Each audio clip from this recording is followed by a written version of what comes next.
Hello, welcome to the course of satellite communication. So here in this course we will discuss about the various concepts related to the satellite communication and detail. So here we will learn about the satellite subsystem, its component, the orbital parameters and the orbit in which the satellite are launched and they work.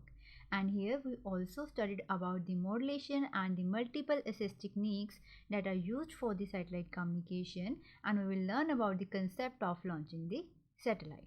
So here these are the various things that we will learn in this course. So starting with the very first chapter, our first chapter is satellite. So here this first chapter is dealing with the introduction part. So here in this we will learn about what is a satellite, then we will discuss about its advantages, and lastly we will learn about evolution of satellite. So starting with the very first, let's discuss about what is a satellite. So here the satellite is an active transmission relay that works similar to the relay tower. And here the communication satellite is an orbiting artificial earth satellite that receives a communication signal from a transmitting ground station, and then the satellite amplify and process the signal and then transmit it back to the earth for reception by one or more receiving ground station. So here it means that the communication information will neither originate and nor transmit at the satellite itself. So here the satellite is only working as a relay tower in between the transmission and the receiving part. So this is the image of a satellite. Here these are the solar panel of the satellites, and this one is the antenna that is used for receiving and transmitting the signal, and this one is the satellite subsystem. So here this is one of the artificial satellite. Next we are going to discuss about the advantages of satellite communication. So here the very first advantage is transmission cost. So here the transmission cost, that means transmitting and receiving the signal cost, doesn't depend upon the distance of satellite from the earth. Next is high capacity. So these satellite communication have high capacity because the satellite communication link involve high carrier frequencies with large information bandwidth. And here the capacity of communication satellite range from tens to hundreds of megabit per second. And the next one is low error rate. Here the error rate of 1 bit error is 106 bit or higher, and these error rate is routinely achieved efficiently and reliably with the standard equipments. The next advantage is diverse network. So here the satellite is useful for assessing remote areas that are not accessible by the terrestrial means. So this means it provides the diverse networking. So these are the advantages of satellite communication. Next we will discuss about the evolution of satellite. So the evolution of satellite starts with the very first satellite named as core, that is signal communicating by orbiting relay equipment. So here they set first communication by the artificial satellite, and here it was launched by the Air Force into a low orbit in December 1958. And here the idea of synchronous orbiting satellite is presented by author C. Clarke. And the maximum message length that is sent by this satellite is 4 minutes, and SCORE relay a recorded voice message on a delay basis from one earth station to the another.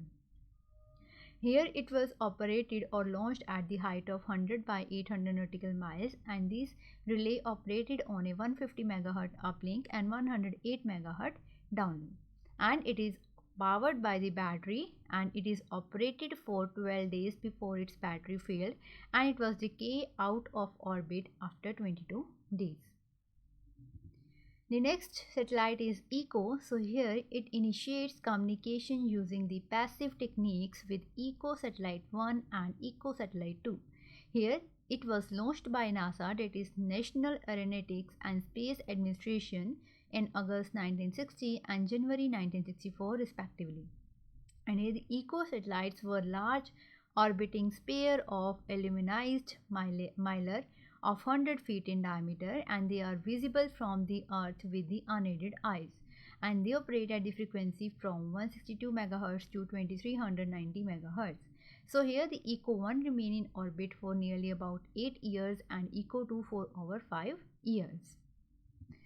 The next is West Fort. So here West Fort was the first successful launch that is done by the US Army in May 1963, and it consists of tiny resonant copper dipole dispersed in an orbit, and it transmits up to 20 kilobit per second voice signal using frequency shift keyed modulation.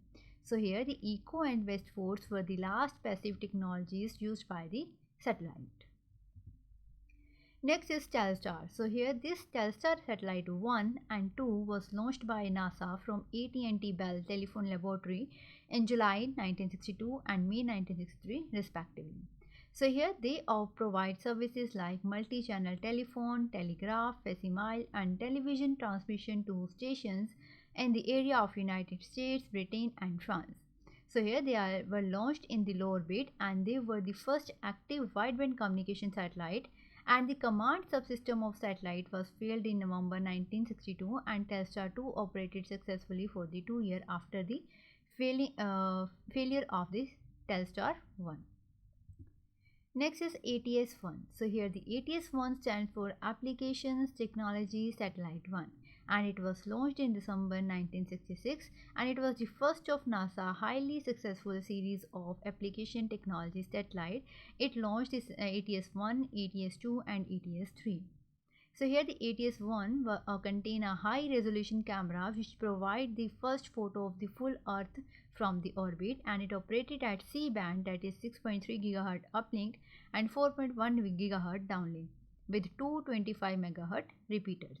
So here ATS-1 continued successfully operation well beyond its 3-year lifespan.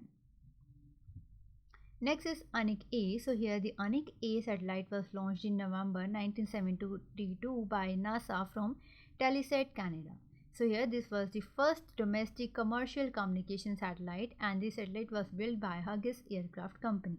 It operates at C-band and has dual transponder, and the primary services that is provided by these satellites were television distribution, single channel per carrier voice and data services. And the last one is CTS. So here the CTS stand for Communication Technology Satellite. So here this satellite was built by joint program of NASA and the Canadian Department of Communications. So here the CTS was launched in January 1976 and operation ended in November 1979.